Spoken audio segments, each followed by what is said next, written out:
Your name and your grade. Alexander Holman, 5th grade. All right, and tell me about your project, Alexander. Well, my project's about the growth of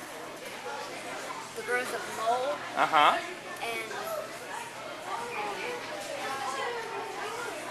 Can you tell me what y'all did to see how mold grows? we took 6 pieces of bread and we wet 3 of them, and 3 were wet and 3 were dry.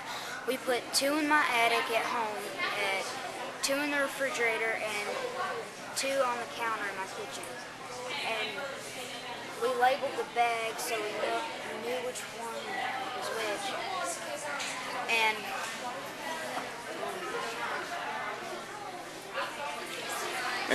what conclusions were you able to draw with it? Did the hotter environment grow mold quicker than cooler did? Yes, sir. And you won first place, right? Yes, sir. Very good job. Thank you. Okay, tell me your name and your grade, please. My name's Nick McAnulty, and I'm in 5th grade. Okay, and tell me about your experiment. Well, I was seeing which back hit the farthest, the TPX Big Barrel Catalyst, or the F3 DeMarini Little Barrel Bat, or the Rawlings Big Stick Wooden Bat. And so I went to Westgate Park and hit them off the tee. I hit 12 hits each, and I measured every single hit. And the Big Barrel got the farthest was 322.6 feet, and the DeMarini, the Little Barrel, the farthest was 300.4 feet, and the Rawlings Big Stick, the furthest was 276.3 feet. So which one won the contest? The TPX Catalyst Big Barrel Bat. So since that one, it proved my hypothesis. I thought the Big Barrel would get the most, get the furthest hits, and that was correct. Is there anything special about it as opposed to the wooden bat or the aluminum bat? It has a bigger barrel, so you can get more strength on it, and it's wider, and you got more spots to hit it, and it's more powerful, so it can go further. And you won second place for that. Yes, sir. Tell me your name and your grade. My name is Corinne Hendershot, and I'm in 5th grade. Okay, and you won second place. And your experiment says listen to your heartbeat. Can you tell me about it? Tell me what you did. I tested 3 different musics, and I was trying to see which song would raise people's heart rate. I tested heavy metal, instrumental, and pop music. And I found out that heart rate increases when they listen to heavy metal because it seems louder than most kind of music. That's great. So, how did you check the heart rate? I used an EKG machine, and we went to the hospital to go test it. Wow. I bet that was a lot of fun, wasn't it? Yes, it was. All right. Well, thank you very much. Ms. Altman, I've known you for quite some time. You've been probably one of the most dynamic teachers here at Montana Street since its inception, and the things you do are unparalleled for these children. I'd like for you to talk just a little bit about the science fair and what the children put into it and your expectations. All right, the science fair is extremely important. For one thing, all of the children need to learn how to learn for themselves, and that's what we do, is teach them through the scientific method on how to learn for themselves. They come up with a problem, and then they come up with their hypothesis, and then they plan some strategies in order to either prove or disprove their hypothesis. And this way they are learning for themselves. And you include others than just 5th graders in this too, don't you? I mean, the other grades are involved as well, aren't they? All of the classrooms do a project with the teacher in the classroom in order to learn the scientific method. But when they get to 5th grade, they're expected to do their own project individually. And how does this help them as they go on further in school?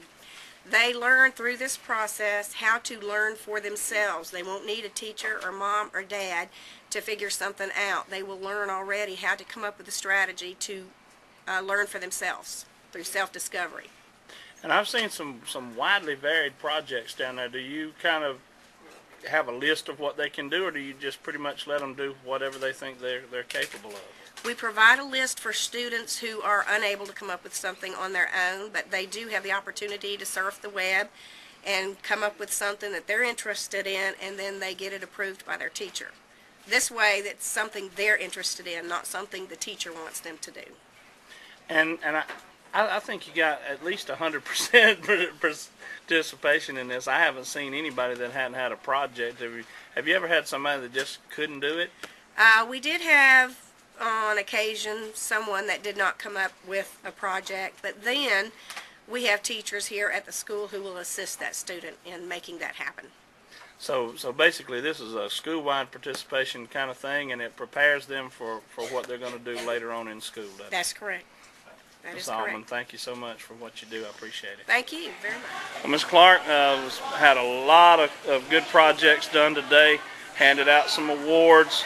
I know Ms. Altman's kind of, oversees getting all this stuff done, but you are the principal, so tell me about Science Fair and how it is incorporated into Montana. The way we incorporate it into Montana, we strive in doing a lot of hands-on activities.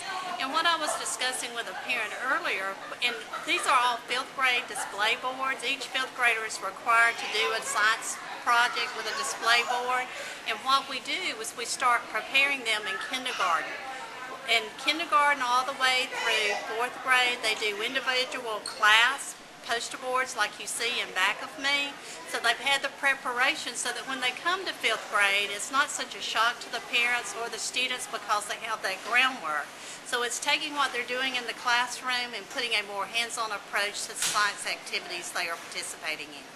And how will this be incorporated into their future education? Well, as you know, you're always, even through college, you have projects and you're graded a lot of times on presentation, of course, the thought process.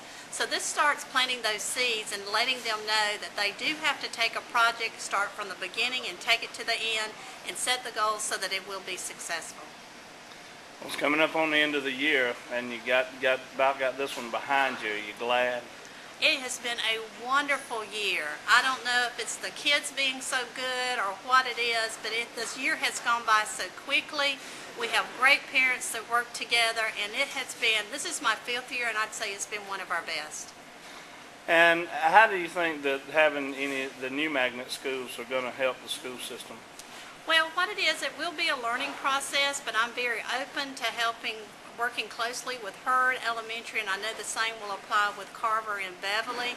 And what I've told the people at Hurd, please learn from our experiences. Let me tell you how it worked with us, and then you take that information and make it work for you. So I really feel like it's going to be very positive, and I think what will happen in the long run is we will see all of our elementary schools being more magnetized. Good job. Thank you.